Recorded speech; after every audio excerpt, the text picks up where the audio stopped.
नमस्कार दोस्तों। तो शुरू करते हैं शुरू से। 9 मई 1540 में कुंभलगढ़ में एक बच्चे का जन्म होता है जिसका नाम होता है प्रताप, और उनके माता पिता का नाम था महाराजा उदय सिंह और महारानी जयवंती बाई। महारानी जयवंती बाई महाराणा प्रताप की सिर्फ माता ही नहीं थी, बल्कि बचपन से ही उन्होंने उनको अस्त्र और शस्त्र की शिक्षा प्रदान करना शुरू कर दिया था। महाराणा प्रताप के बारे में यह भी कहा जाता है कि जब महाराणा प्रताप छोटे थे तो जो उनके हम उम्र के बच्चे थे उनके साथ भी जब वो खेलते थे तो वो एज अ लीडर खेला करते थे। मतलब उन बच्चों को भी वो कोई ना कोई टास्क प्रोवाइड कर देते थे कि तुम ये काम करोगे, तुम्हारी ड्यूटी ये है और तुम्हारी पोस्ट ये रहेगी इस काम में। तो बचपन से ही उनके अंदर एक कौशल था जो कि एक राजा के अंदर होना चाहिए। परिवार में और भी सदस्य थे जिनका भी बहुत नाम है, जैसे बप्पा रावल हुए, राणा हमीर हुए, राणा सांगा हुए, राणा प्रताप हुए, लेकिन महाराणा सिर्फ महाराणा प्रताप के ही नाम में लगाया गया। तो जो महाराजा उदय सिंह थे उनकी और भी कई सारी पत्नियां थीं। उन्हीं में से एक पत्नी थी जिनका नाम था महारानी धीरबाई, और धीरबाई का जो लड़का था उसका नाम था जगमाल। तो महारानी धीरबाई चाहती थी कि आने वाला जो राजा बने वो मेरा लड़का जगमाल बने, और इसी तरह से जो महाराणा प्रताप की और भी रानियां थीं वो चाहती थी कि हमारा लड़का जो है आने वाला राजा बने। और यही जो फूट थी ना, एक हिंदुस्तान में शुरू से ही हमारे सब में ही हमारे जो पूर्वज थे उनमें ये फूट डालना बहुत आसान रहता था। अंग्रेजों ने, आपको पता ही अंग्रेजों ने किस तरह से हम पे शासन किया, आके हमारे बीच में फूट डाली, हम आपस में ही लड़ मरे। इसी तरह से जो अकबर था, अकबर स्मार्ट राजा था भाई, तो उसने क्या करा, इन राजपूतों को आपस में ही लड़वा दिया। उसकी सिंपल सी सोच थी, इनको आपस में लड़वा दो, 70% काम तो ऐसे ही हो जाएगा क्योंकि आपस में ही लड़ मरेंगे, जो बचेंगे वो अपनी टीम में आ जाएंगे, और अगर नहीं आएंगे हमारे नीचे तो मार दिया जाएगा, उसमें क्या दिक्कत है।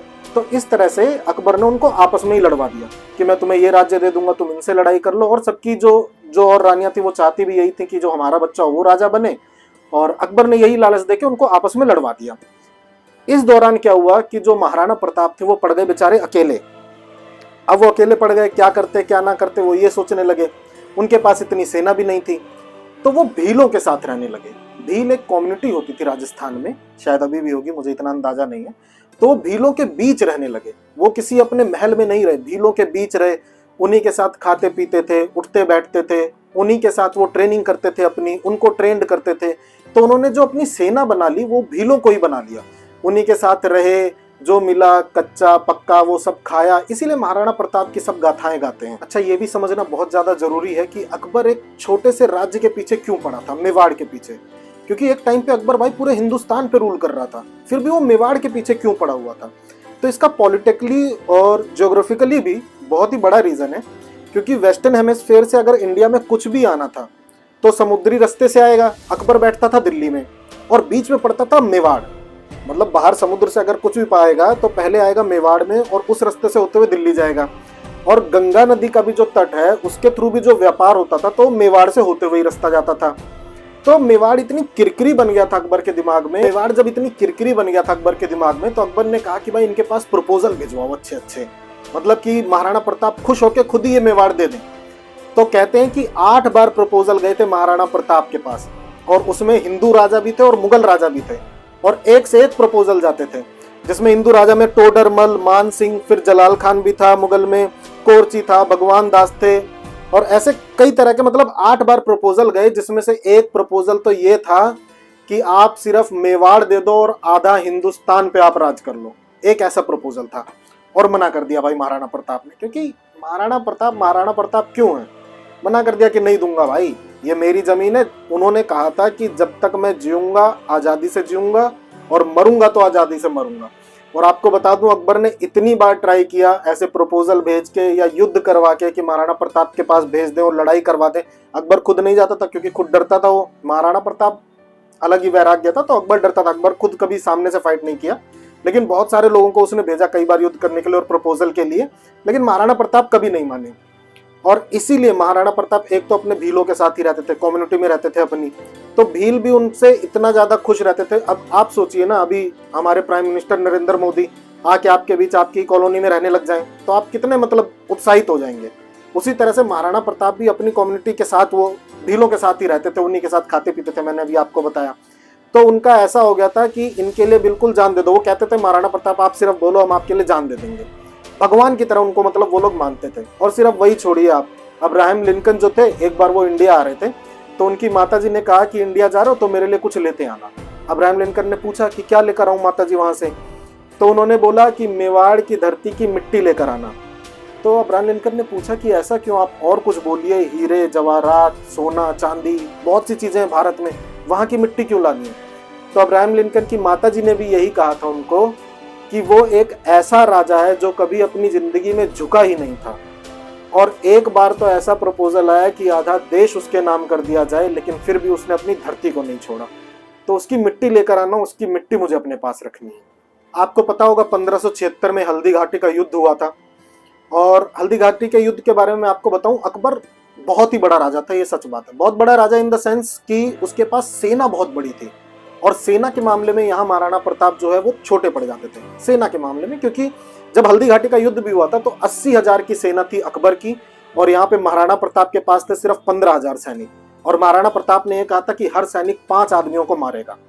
और वो कैसे जीत लिया हल्दी घाटी का युद्ध महाराणा प्रताप ने, उसके पीछे रीजन है, क्योंकि ये जो अरावली रेंज थी, महाराणा प्रताप जब अपने जो लोग थे, भील जो लोग थे, उनके साथ ही रहते थे, तो उनको अरावली रेंज के बारे में बहुत अच्छे से पता था। तो उन्हें पता था, उन्होंने अपने सिपाहियों को बता दिया कि कुछ लोग नीचे से हमला करना, कुछ ऊपर से करना, कुछ उनकी द्विकंठ नीतियां थीं, और छापामार युद्ध करते थे वो, तो इस तरह से। और इसी टाइम पे अकबर ने अपना बेस्ट सेनापति भेजा जिसका नाम था बहलोल खान। तो वो लड़ने आया था, उनका सबसे मतलब शक्तिशाली जो सेनापति था वो माना जाता था बहलोल खान।